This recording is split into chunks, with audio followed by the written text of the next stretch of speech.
ሰላም ወዶቼ የማቀርባቸውን ታሪኮች ከወደዳችሁትና በምላሹም እኔን በጥቂቱ ለማገዝ ካሰባችሁ ቻናላችንን ሰብስክራይብ በማድረግና ይህንን ቪዲዮ ላይክ በማድረግ አብራችሁኝ ሁኑ።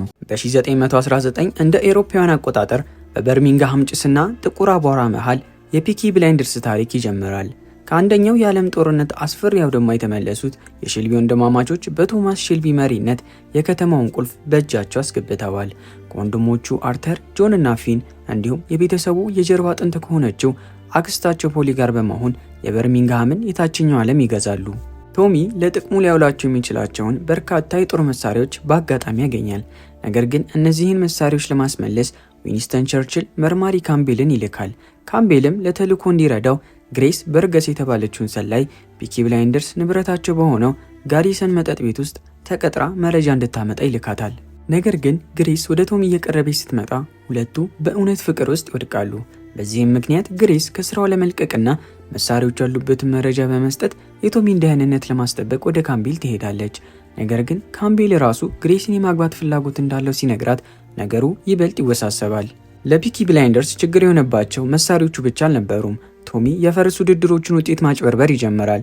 ይህም የፈረስ ውድድሮቹን በበላይነት ከሚቆጣጠረውና በርሚንግሃም ቦይስ የተባለው የወንበዴ መሪ ቢሊ ኪምበር ጋር ያጋጨዋል። በሌላ በኩል የሼልቢዎች እህት ኤዳ የቶሚ የቅርብ ጓደኛ ከሆነው ከፍሬዲ ቶርን ጋር ትጋባለች። ወንድ ልጅም ይወልዳሉ። በዚህ መሃል ቤተሰቡን ጥሎ ጠፍቶ የነበረው አባታቸው አርተር ሲኒየር ከ10 ዓመታት በኋላ ተመልሶ ይመጣል። አርተር ጁኒየርን አታሎ ብዙ ገንዘብ ከተቀበለው በኋላ መልሶ ይጠፋል። ይህም አርተርን ለከባድ ድብርት ይዳረገዋል። ጆን የቀድሞ ሴተኛ ዳሪ የነበረችውን ሊዚ ለማግባት መፈለጉን ያሳውቃል። ነገር ግን ቶሚ ሊዚ አሁንም ያንን ስራ አለመተዋን ለጆን ለማሳየት ሲል ሊዚን ለራሱ ይቀጥራታል። ጆንም እውነቱን ሲያውቅ ሰርጉን ይሰርዛል። ከዚያም ቶሚ ከቢሊ ኪምበር ጋር ለሚያደርገው ጦርነት እርዳታ እንዲሆነው ጆን የጠላቶቻቸውን የሊ ቤተሰብ ልጅ የሆነችውን ኤስሜን እንዲያገባ ያደርጋል። በፒኪ ብላይንደርስ እና በቢሊ ኪምበር መካከል በተደረገው ፍጥጫ ፒኪ ብላይንደርስ አሸናፊ ይሆናሉ። ቶሚም በቢሊ ኪምበር ግንባር ላይ በመተኮስ ህይወቱን ያጠፋዋል። የመጀመሪያው ሲዝን ሲያበቃ ግሬስ ለቶሚ ያላትን እውነተኛ ፍቅር ትገልጽለታለች። እሱ ግን አሁንም ሊያምናት እንደሚችል እርግጠኛ አይደለም። ቶሚ ከሷ ጋር መሆን እንዳለበት ለመወሰን ሳንቲም እየወረወረ ባለበት ወቅት ግሬስ በባቡር ጣቢያ ውስጥ መርማሪ ካምቤል ሽጉጥ ደቅኖባት ታገኘዋለች። በሁለተኛው ሲዝን መጀመሪያ ላይ ግሬስ ካምቤልን ተኩሳበት እንደነበረና እሱም ከሞት እንደተረፈ ይታወቃል። ከ2 ዓመት በኋላ ግሬስ ወደ አሜሪካ ሄዳ ትዳር መስርታለች። ፍሬዲ በበሽታ ሞቷል። ቶሚ ደግሞ የፒኪ ብላይንደርስን ስራ ወደ ለንደን ለማስፋፋት አቅዷል። ይህም ከጣሊያኑ የወንበዴ ቡድን መሪ ዳርቢ ሳቢኒ ጋር ያጋጨዋል። በተጨማሪም ቶሚ አየርላንድን ከብሪታንያ ቁጥጥር ውጭ በማድረግ በአንድ መንግስት ስር ለማስተባበር ከሚንቀሳቀሰው IRA ወይም የአየርላንድ ሪፐብሊካን ጦር ጋር አብሮ መስራት ይጀምራል። ቶሚ ስራውን ወደ ለንደን ለማስፋፋትና ዳርቢ ሳቢኒን ለመጣል በሚያደርገው ጥረት ፒኪ ብላይንደርስ የዳርቢ ንብረት የሆነውን ዘኤደን የተባለውን ክለብ በኃይል ይቆጣጠራሉ። እንዲሁም የአይሁድ ወንበዴ ቡድን መሪ ከሆነው ከአልፊ ሶሎሞንስ ጋር ጥምረት ይፈጥራሉ። በሌላ በኩል አርተር ከጦርነቱ በገጠመው የአእምሮ ጠባሳ ምክንያት ወደ እጽ ሱስና ከቁጥጥር ውጭ ወደሆነ አመጽ ይገባል። ሊዚ በቶሚ ዘንድ በጸሐፊነት ትቀጠራለች። በሌላ በኩል የ5 ዓመት ልጅ እያለ ተወስዶባት የነበረው የፖሊ የጠፋው ልጅ ማይክል ወደ ቤት ተመልሶ የቤተሰቡን ቢዝነስ ይቀላቀላል። ቶሚም ከፈረስ አሰልጣኟ ሜይ ጋር ግንኙነት ይጀምራል። ነገር ግን ግሬስ ከባሏ ጋር ወደ ከተማ ስትመለስና ከቶሚ ጋር እንደገና ፍቅር ውስጥ ወድቃ ስታረግዝ ነገሩ ይበልጥ ይወሳሰባል። የፒኪ ብላይንደርስ መስፋፋት ለመግታት ዳርቢ ሳቢኒ ለአልፊ ሶሎሞንስ ሌላ የተሻለ ጥቅም ያለው ስምምነት ያቀርብለታል። በዚህም ምክንያት አይሁዳዊ ወንበዴ የሼልቢን ቤተሰብ ከጀርባ ይወጋቸዋል። ይህም አርተር እና ማይክል በፖሊስ እንዲታሰሩ ያደርጋል። ካምቤል ማይክልን ከእስር ለመልቀቅ በሚል ፖሊን አስገድዶ አብራው እንድታድር ያደርጋታል። በሌላ በኩል ቶሚ እንደገና ጥምረት ለመፍጠር ወደ አልፊ ሶሎሞንስ ይሄዳል። አልፊ በዳርቢ ስምምነት ደስተኛ ስላልነበረ በድጋሚ ከፒኪ ብላይንደርስ ጋር ለመተባበር ይስማማል። አልፊ አርተርን ከእስር ቤት ማስፈታት ሲችል፣ ቶሚ ደግሞ ዳርቢን ለመጣል እቅድ ያወጣል። ቶሚ የፒኪ ብላይንደርስን አባላት ወደ ደርቢዎቹ የፈረስ ውድድር በመላክ የዳርቢን ቁማር አሳሾች የፈቃድ ወረቀት ሰብስበው እንዲያቃጥሉና የውድድር ገንዘቡን በሙሉ እንዲዘርፉ ያደርጋል። ከዚያም ቶሚ በካምቤል ትዕዛዝ ታፍኖ እንዲገደል ወደ ሜዳ ይወሰዳል። እንደ ድል ሆኖ ግን ከአጋቾቹ አንዱ በባልደረቦቹ ላይ በመዞር ይገድላቸዋል። ዊንስተን ቸርችል በቅርቡ እንደሚያገኘውም ለቶሚ ነግረዋል። በሌላ በኩል ፖሊ ካምቤልን በመግደል የበቀላውን እርምጃ ትወስዳለች። በሶስተኛው ሲዝን 2 ዓመታት አልፈዋል። ቶሚ ከዊንስተን ቸርችል ጋር ያለውን ግንኙነት አጠናክሮ ቀጥሏል። ቸርችል የራሱን የፖለቲካ ዓላማ ለማሳካት ሲል ቶሚና የፒኪ ብላይንደርስ ቡድን በሚስጥር የቆሸሹና ህገወጥ ስራዎችን እንዲሰሩለት ያደርጋል። ቶሚና ግሬስ ህፃን ልጃቸውን ቻርሊን እያሳደጉ ለሰርጋቸው ሲዘጋጁ የቡድኑ አባላት ግን ሊዚ ኤንጅል የተባለውን አጠራጣሪ ፍቅረኛዋን ወደ ሰርጉ እንዳታመጣ ለመከላከል ይሞክራሉ። በዚህም ምክንያት ፒኪ ብላይንደርስ የኤንጅልን ምግብ ቤት ያቃጥሉታል። የኤንጅል አባት ቪሴንቴ በሼልቢ ቤተሰብ ላይ በቀል ለመውሰድ ሲምል ግልፍተኛው ጆን ቪሴንቴን ያስፈራራዋል። ኤንጅልንም በዱላ ይደበደበዋል። ቪሴንቴም በበኩሉ በሼልቢ ቤተሰብ ላይ ጥቃት እንዲሰነዝር ሰዎቹን ያዛል። ይህም ጥቃት የቶሚ ሚስት የሆነችው ግሬስ በአሰቃቂ ሁኔታ እንድትገደል ምክንያት ይሆናል። የሚስቱ ሞት ቶሚን ወደ ከፍተኛ ቁጣና አመጽ ውስጥ ይከተዋል። በመጨረሻም ቶሚ ኤንጅልንና ቪሴንቴን በመግደል ይበቀላቸዋል። በተጨማሪም ቶሚ ከሩሲያ አብዮት በኋላ ወደ እንግሊዝ ከሸሸው ከአርክ ዱክ ሮማኖቭ እና ከአጠራጣሪው ቄስ ሂዩዝ ጋር የንግድ አጋርነት ውስጥ ይገባል። ቄስ ሂዩዝ ቶሚን በቁጥጥሩ ስር ለማዋል ሲል የቶሚንና የግሬስን ህፃን ልጅ ቻርሊን እንደሚገድልበት በማስፈራራት ያስጨንቀዋል። ሩሳውያኑ ፒኪ ብላይንደርስ ለሚካሄዱት አመጽ እንዲረዳቸው ከባቡር ላይ መሳሪያዎችን እንዲሰርቁና ከዚያም ዓለም አቀፉ ዝግብ ለመፍጠር ባቡሩን እንዲያጋዩት ይፈልጋሉ። ለዚህም ስራቸው ሩሳውያኑ ለፒኪ ብላይንደርስ በከበሩ ጌጣጌጦች ክፍያ ለመፈጸም ቃል ይገባሉ። ሩሳውያኑ ሊከዱን ይችላሉ ብሎ የሰጋው ቶሚ የራሳቸውን ጌጣጌጥ ለመስረቅ ወደ ካዝናቸው ሰብሮ ለመግባት አቅዷል። ለዚህ የዘረፋ ስራ ደግሞ ጠላትም ወዳጅም የሆነው አልፊ ሶሎሞንስን እርዳታ ይጠይቃል። በሌላ በኩል ማይክል በልጅነቱ በቄስ ሂዩዝ ተገዶ መደፈሩን ለቶሚ ይገልጽለታል። ቄሱንም ለመግደል ፍቃድ ይጠይቃል። ፖሊ ግን ልጇ ነፍሰ ገዳይ እንዲሆን ስላልፈለገች ቶሚ ማይክልን ከዚህ ድርጊት እንዲያስቆመው ታስጠነቅቃለች። ለቶሚ ባልተጠበቀ ሁኔታ አልፊ ሶሎሞንስ የፒኪ ብላይንደርስን እቅድ ለቄስ ሂዩዝ አሳልፎ ይሰጣል። ሂዩዝም ቻርሊን አግቶ ቶሚ የባቡር ዘረፋውንም ሆነ የጌጣጌጥ ስርቆቱን እንዲፈጽም እንዲሁም ጌጣጌጦቹን ለልጁ ቤዛ አድርጎ እንዲያስረክብ ያስገድደዋል። ሆኖም ማይክል ሂዩዝ ያለበትን ቦታ አግኝቶ በመግደል ቻርሊን ያድነዋል። ጆንና አርተር ባቡሩን ሲያጋዩት ቶሚ ደግሞ ጌጣጌጦቹን የሚሰርቀውን ቡድን ይመራል። በዚህም መጨረሻ የፒኪ ብላይንደርስ እቅድ በስኬት ይጠናቀቃል። በሌላ በኩል አርተር ሊንዳ የተባለች ሴት አግብቶ ልጅ ይወልዳሉ። ኤዳ ደግሞ በቅርቡ አሜሪካ ውስጥ ለሚከፈተው የፒኪ ብላይንደርስ ቢሮ ኃላፊ እንድትሆን ትደረጋለች። ቶሚ የተዘረፈውን ሀብት ለቤተሰቡ እያከፋፈለ ሳለ አንድ ያልተጠበቀ መርዶ ይነገራቸዋል። ለመላው የቤተሰቡ አባላት የእስር ትዕዛዝ ወጥቶባቸዋል። ቶሚ ከጠላቶቻቸው ሁሉ የበለጠ ስልጣን ካለው አካል ጋር ስምምነት ማድረጉንና ሁሉም ከእስር እንደሚፈቱ ቢነግራቸውም ፖሊስ መጥቶ ቤተሰቡን በሙሉ ሲያስር ቶሚ ዝም ብሎ መመልከቱ ለሼልቢ ቤተሰብ ምንም መጽናኛ ሊሆናቸው አልቻለም። በአራተኛው ሲዝን የሼልቢ ቤተሰብ በፈጸሙት ወንጀል ሊሰቀሉ ጥቂት ሰከንዶች ሲቀራቸው ቶሚ ከዊንስተን ቸርችል ጋር የነበረውን የምስጢር ግንኙነት የሚያሳዩ ማስረጃዎችን ለማጥፋት በመስማማት ቤተሰቡ እንዲፈቱ ያደርጋል። ቤተሰቡ ነፃነታቸውን ቢያገኙም በቶሚ ላይ ባላቸው ጥላቻና ቅሬታ ምክንያት እርስ በራሳቸው ተራራቁ። ሁሉም የየራሳቸውን መንገድ ይዘው ተበታተኑ። ከአንድ ዓመት በኋላ እያንዳንዱ የሼልቢ ቤተሰብ አባል ከሉካ ቻንግሬታ ደብዳቤ ይደርሳቸዋል። ደብዳቤው ቪሴንቴና ኤንጅል ለተባሉት አባቱና ወንድሙ ሞት በቀል እንደሚወስድና ሁሉንም እንደሚገድላቸው የሚገልጽ ማስጠንቀቂያ ነበር። ዛቻው ምን ያህል ከባድ መሆኑን ለማሳየትም ጆንና ማይክል መንገድ ላይ በጥይት ይደበደባሉ። ማይክል ከደረሰበት ከባድ ቁስል ለጥቂት ሲተርፍ፣ ጆን ግን በደረሰበት ጉዳት ሕይወቱ ያልፋል። ፒኪ ብላይንደርስ በመካከላቸው ያለውን ልዩነት ወደ ጎን በመተው በሉካና በሲሲሊያ ማፊያ ቡድኑ ላይ በቀል ለመውሰድ እንደገና በአንድነት ለመቆም ይስማማሉ። ለዚህ በቀል ጉዟቸው እንዲረዳቸው አቤራማ ጎልድ የተባለውን ፕሮፌሽናል ነፍሰ ገዳይ ይቀጥራሉ። አቤራማም እርዳታውን ለመስጠት የተስማማው ቦኒ የተባለው ቦክሰኛ ልጁ የፒኪ ብላይንደርስ የወንበዴ ቡድን አባል እንዲሆን በሚል ቅድመ ሁኔታ ነበር። ቶሚ በስምምነቱ በመስማማት ቦኒ ከአልፌ ሶሎሞንስ የእህት ልጅ ጎሊያድ ጋር የሚገጥምበትን የቦክስ ውድድር ያዘጋጃል።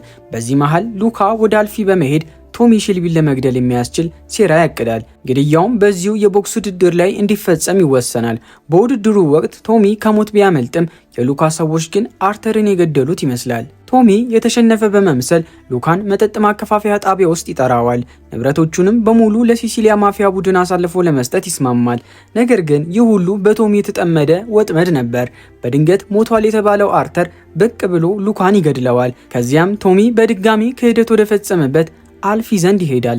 አልፊም የካንሰር ህመም እንዳለበትና የሉካን ስምምነት የተቀበለው ቶሚ በቀል ወስዶ ከስቃዩ ገሎ እንዲገላግለው በማሰብ እንደነበር ይገልጽለታል። ቶሚም በአልፊ ፍላጎት መሰረት በጥይት መቶት ጥሎት ይሄዳል።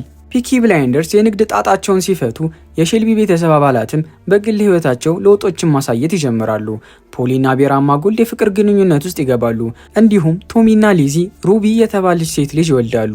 ምዕራፉ ሲያበቃ ቶሚ አኗኗሩን ለመለወጥና ስልጣንን ይበልጥ ደህንነቱ በተጠበቀ መንገድ ለመያዝ ይወስናል። በዚህም የምርጫ ውድድር አሸንፎ በይፋ የፓርላማ አባል ይሆናል። በአምስተኛው ሲዝን ጥቂት ዓመታት አልፈዋል። ቶማስ ሼልቢ ትኩረቱን ከፒኪ ብላይንደርስ ህገወጥ ስራዎች ይልቅ በፓርላማ አባልነቱና በህጋዊ የንግድ ስራዎቹ ላይ ለማድረግ ይሞክራል። በዚህ መሃል የፓርላማ አባል ከሆነው ኦስዋልድ ሞስሊ ጋር መገናኘት ይጀምራል። ነገር ግን ኤዳ ሞስሊ ወደ ፋሺዝም አመለካከት እያዘነበለ መሆኑን ለቶሚ ታስጠነቅቀዋለች። ቶሚ የሞስሊን የፋሺስት ንቅናቄ ከውስጥ ሆኖ ለማፈራረስ በማሰብ ቡድኑን ለመቀላቀል ይወስናል። በሌላ በኩል ማይክል በአሜሪካ ያለውን የሼልቢ የንግድ ስራዎችን እንዲመራ ተመድቦ ጂና የተባለች ሴት አግብቷል። የዎል ስትሪት የገበያ መውደቅ ሲከሰትና አብዛኛው የሼልቢ ሀብት ሲጠፋ ማይክልና ጂና ወደ በርሚንግሃም ይመለሳሉ። ማይክል የሼልቢ ቤተሰብ መሪ ለመሆን ቶሚን ከስልጣኑ ለመጣል እየሞከረ ነው የሚሉ ወሬዎች መሰራጨት ይጀምራሉ። ነገር ግን ማይክል ንጽህናውን በመግለጽ እውነተኛው አደጋ ቢሊ ቦይስ የተባለው ተቀናቃኝ ቡድን መሆኑን ይናገራል። ማይክል ቢሊ ቦይስ መፍራቱ ትክክል ነበር፣ ምክንያቱም ቡድኑ አካባቢውን እየተቆጣጠሩት መሆኑን ለቶሚ መልእክት ለመላክ ሲሉ አቤራማ ጎልድን በጥይት መጥተው ልጁ ቦኒን ይገድሉታል። የሼልቢ ቤተሰብና ፒኪ ብላይንደርስ የፋይናንስ ሁኔታቸው በጣም አሳሳቢ ደረጃ ላይ ስለነበር ከቢሊ ቦይስ ጋር ወደ ጦርነት ለመግባት የሚያስችል አቅም አልነበራቸውም። በዚህም ምክንያት ከቡድኑ መሪ ጂማ ማክቨርን ጋር የእርቅ ስምምነት ለማድረግ ይገደዳሉ። ይህ ሁኔታ በቀል የጠማውን አቤራማ ጎልድን ቢያስቆጣውም ቶሚ ይህን በሐዘን የተሰበረ አባት ለማረጋጋት ሲል የፖሊን እጅ ለጋብቻ እንዲጠይቅ ያቀርብለታል። በዚህም መሰረት አቤራማ ለፖሊ የጋብቻ ጥያቄ ያቀርባል። እሷም ጥያቄውን ትቀበላለች። ለሼልቢ ቤተሰብ ተጨማሪ ገቢ ለማግኘት ሲል ቶሚ ቻንግ ከተባለ የቻይና የንግድ ቡድን አባል ጋር ኦፒየም ወይም አደገኛ እጽ በሚስጥር ለማዘዋወር ይስማማል። በሼልቢ ቤተሰብ ስብሰባ ላይ ማይክል ቶሚ ሲጠረጥረው እንደነበረው ሴራ አላሚ መሆኑን ያሳያል። የቤተሰቡን የንግድ ስራ ሙሉ በሙሉ ለመቆጣጠርና ቶሚን ወደ ዳር በመግፋት ረዳት ብቻ እንዲሆን የሚያደርግ የስልጣን ሽሚያ ሀሳብ ያቀርባል። ቶሚ የማይክልን የስልጣን ጥያቄ ውድቅ በማድረግ ከቤተሰቡ ፈጽሞ ያባረዋል። ልጇ ከንግዱ ዓለም በመውጣቱ ምክንያት ፖሊም ስራዋን ለማቆም ትወስናለች። ስትሄድም ለቶሚ ያየችውን ትንቢት ትነግረዋለች። ትንቢቱም የሼልቢ ቤተሰብ ወደ ትልቅ ጦርነት እንደሚገባና ከቶሚ ወይም ከማይክል አንዱ መሞቱ የማይቀር መሆኑን የሚገልጽ ነበር። በዚህ መሃል የአርተርና የሊንዳ ትዳር መቃወስ ይጀምራል። ይህም በመጨረሻ ለፍቺ ያበቃቸዋል። ኤዳ ደግሞ ቤን የንገር ከተባለና ቶሚ ሞስሊ ለመጣል በሚያደርገው ጥረት ከሚረዳው የጦር መረጃ መኮንን ጋር ሚስጥራዊ የፍቅር ግንኙነት ትጀምራለች። በሚያሳዝን ሁኔታ ቤን ከቶሚ ጋር በመተባበሩ ምክንያት ይገደላል። ቤን የተገደለው ኤዳ የእሱን ልጅ መጸነሷን እንኳ ሳያውቅ ነበር። የሞስሊ የፋሺስት አጀንዳ ከመንግስት ድጋፍ ማግኘት ሲጀምር ቶሚ ይህ የፖለቲካ መሪ የግድ መወገድ እንዳለበት ይረዳል። ለዚህም የድሮ የጦር ጓደኛውን ባርኒን ከብሎች ማቆያ አውጥቶ እንደ ተኳሽ ያዘጋጀዋል። እንዲሁም ፊቱ ላይ ተተኩሶበት ሳይሞት የተረፈውን አልፊ ሶሎሞንስን በማግኘት ረብሻ እንዲቀሰቅስለት ስምምነት ያደርጋል። በኦስዋልድ ሞስሊ የፋሺስት ሰልፍ ላይ የተሞከረው የግድያ ሙከራ ሙሉ በሙሉ ወደ ውድቀት ተቀየረ። አዲሱ የፒኪ ብላይንደርስ አባልና የፊን ሼልቢ የቅርብ ጓደኛ የሆነው ቢሊ ግሬድ የቶሚን እቅድ ለማይታወቅ አካል አሳልፎ ይሰጣል። ይህም ባርኒ ሞስሊን መግደል ከመቻሉ በፊት ባልታወቀ ነፍሰ ገዳይ እንዲገደል ምክንያት ይሆናል። አቤራማ ጎልድ የልጁን የቦኒ ሞት ለመበቀል ጂሚ ማክቨርንን ለመግደል ሲሞክር በሚያሳዝን ሁኔታ በጩቤ ተወግቶ ይገደላል። ኦስዋልድ ሞስሊ በሰላም ሰልፉን አጠናቆ በህይወት ሲወጣ ቶሚ ግን ሙሉ በሙሉ ተሸንፎ ይቀራል። እስካሁን ካጋጠሙ ጠላቶች ሁሉ በጣም ጠንካራ በሆነው በዚህ ጠላት በመሸነፉ ቶሚ ከፍተኛ የሆነ የስነ አእምሮ ቀውስና ድብርት ውስጥ ይወድቃል። በስድስተኛው ሲዝን ቶሚ የሞስሊን ግድያ ያከሸፉት የቀድሞ አጋሮቹ የአየርላንድ ሪፐብሊካን ጦር ወይም IRA በመሆናቸውን ይረዳል። እነርሱም ባርኒንና አቤራማ ጎልድን ብቻ ሳይሆን በሚያሳዝን ሁኔታ ፖሊንም ገድለዋታል። የሼልቢ ቤተሰብ በደረሰባቸው ታላቅ ጥፋት ሲያዝኑ፣ ማይክል ግን ለእናቱ ምክንያት የሆነው ቶሚ ነው እያለ ይዝትበታል። ቶሚ ደሴቱን ወደ አሜሪካ ለሚገኘው የጃክ ቡድን ኦፒየም ወይም አደገኛ እጽ በሚስጥር ለማዘዋወር እንደ ወደብ ሊጠቀምበት ይፈልጋል። ማይክል የቶሚን የንግድ ሀሳብ ለጃክ ለማቅረብ በተስማማ ጊዜ ቶሚ የአክስት ልጁን በመክዳት ለፖሊስ ጥቆማ ይሰጥበታል። ይህም ማይክል በፖሊስ ቁጥጥር ስር እንዲውል ያደርገዋል። በዚህ መሃል ሊዚ ደውላ ልጃቸው ሩቢ በጠና መታመሟን ስትነግረው ቶሚ ወደ እንግሊዝ ይመለሳል። ቶሚ ለሊዚ ይህ የመጨረሻው እቅዱ እንደሆነና ከዚያ በኋላ በሰላም እንደሚኖሩ ቃል ይገባላታል። ጃክ ኒልሰን የኦፒየም ወይም አደገኛ እጽ ስምምነቱን ለማጠናቀቅና ከኦስዋልድ ሞስሊ የፋሺስት ፓርቲ ጋር ጥምረት ለመፍጠር ጂናን አስከትሎ እንግሊዝ ይደርሳል። ለዚህ ምላሽ ይሆን ዘንድ ቶሚ አጎቱ በአሜሪካ ውስጥ በጃክ ቡድን ከተገደለበት ከአልፊ ሶሎሞንስ ጋር የራሱን የመጨረሻ ጥምረት ይፈጥራል። ቶሚ ለአልፊ ቡድን በአሜሪካ ያለውን የንግድ ስራቸው መልሰው እንዲገነቡና የጃክን ስልጣን እንዲገለብጡ የሚያስችል በቂ ኦቢየም እንደሚሰጣቸው ቃል ይገባላቸዋል። የሩቢ ህመም እየባሰ ሲሄድ በቱበርክሎማ መታመሟ ታወቀ። ቶሚ የጆን መበለት የሆነችው ኤስሜ እንድትፈውሳት ቢጠይቃትም ምንም አልተሳካም። ሩቢም በሚያሳዝን ሁኔታ ትሞታለች። ቶሚም በዚሁ በማይታከም በሽታ መያዙ ሲታወቅ ለማይቀረው ሞቱ ከመሸነፉ በፊት የቤተሰቡንና የንግዱን ጉዳዮች ለማስተካከል ይንቀሳቀሳል። ከዚያም ኤስሜ ለቶሚ ዱክ የተባለ በድብቅ የወለደውና አሁን ትልቅ ሰው የሆነ ልጅ እንዳለው ትነግረዋለች። ቶሚ ዱክን ወደ ሼልቢ ቤተሰብ በመቀበል እሱ በሌለበት ጊዜ የቤተሰቡን የወንጀል ንግድ እንዲረከብ ያደርጋል። በሌላ በኩል ግን ሌላኛው ልጁ ቻርሊ ከወንጀል ዓለም ርቆ ሰላማዊ ህይወት እንዲመራ ይመኛል። ቶሚ ከራሱ ከጃክ ከኦስዋልድ ሞስሊና ከሞስሊ እጮኛ ዲያና ሚትፎርድ ጋር ስብሰባ ያዘጋጃል። በዚህ ስብሰባ ላይ ቡድኑ ስለ ሂትለር ጠንካራ ጎኖች ይወያያሉ። ይህ ሁኔታ በቶሚ ውስጥ ከፍተኛ ጥላቻና መጸየፍን ቢፈጥርም ስሜቱን ደብቆ ያዳምጣል። ቶሚ ፋሺስቶችን ከፓርላማ ለማስወገድ በሚደረገው ጥረት እንዲረዳው በማሰብ የስብሰባውን ዝርዝር ጉዳዮች በሚስጥር ለዊንስተን ቸርችል ያስተላልፋል። ከፖሊ ሞት በኋላ አርተር በከፍተኛ ሁኔታ በኦፒየም ሱስ ተሸንፎ ነበር። ነገር ግን ቶሚ ከሱስ እንዲላቀቅ ይረዳዋል። እንዲሁም ሊንዳ በንስሐ ጉዞ ላይ እንድትንከባከበው ገንዘብ ይከፍላታል። ቶሚ ደግሞ ለበጎ አድራጎት የመኖሪያ ቤት ግንባታ የሚሆን ገንዘብ ድጋፍ ለማግኘት ሲል ከዲያና ጋር እንዲተኛ ይገደዳል። ሊም ስትሰማ ቶሚን ጥላው ትሄዳለች። ልጃቸውን ቻርሊንም ይዘው ትወጣለች። ቶሚ እርሱ በሌለበት ጊዜ የፒኪ ብላይንደር ስኬት እንዲቀጥልና የጠላቶቹን ውድቀት ለማፋጠን እቅዱን እንደቀጠለ ሁሉም ነገር ወደ መቋጫው መቃረብ ይጀምራል። ማይክል ቶሚን መግደል አለበት በሚል ቅድመ ሁኔታ በጃክ አማካኝነት ከእስር ቤት እንዲያመልጥ ይደረጋል። የአክስት ልጁን ቶሚን መኪናው ላይ ቦምብ አጥምዶ ለማፈንዳት ሴራ ይጠነስሳል። ቶሚ የማይክልን ሴራ ደርሶበት ከጥቃቱ ይተርፋል። ከዚያም ስለከዳው ማይክልን ይገድለዋል።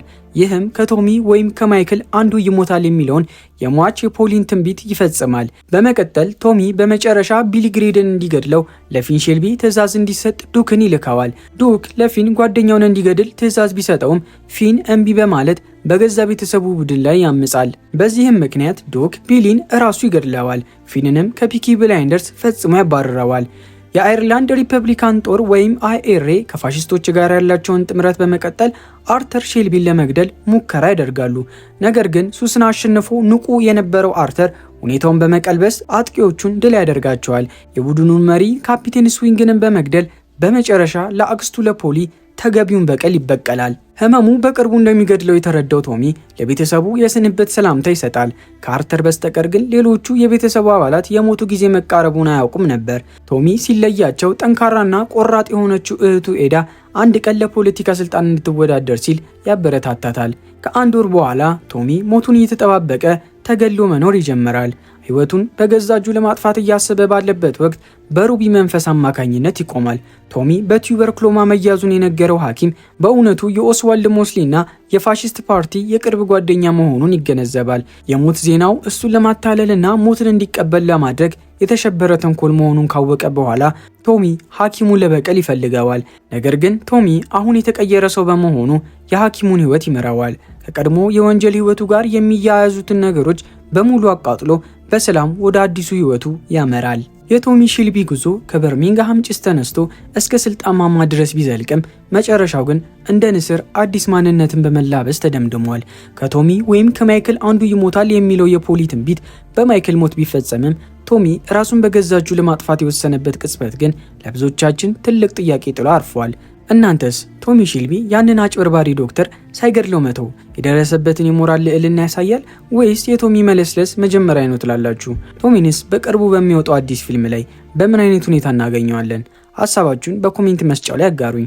እንደነዚህ ያሉ ድንቅ ሪካፖች እንዲደርሷችሁ ሰብስክራይብ በማድረግ የቤተሰባችን አባል ሆኑ። የዶል ምልክቷንም መጫን እንዳትረሱ። ስለተከታተላችሁኝ አመሰግናለሁ። በሌላ ድንቅ ታሪክ እስክንገናኝ ቸር ሰንብቱ።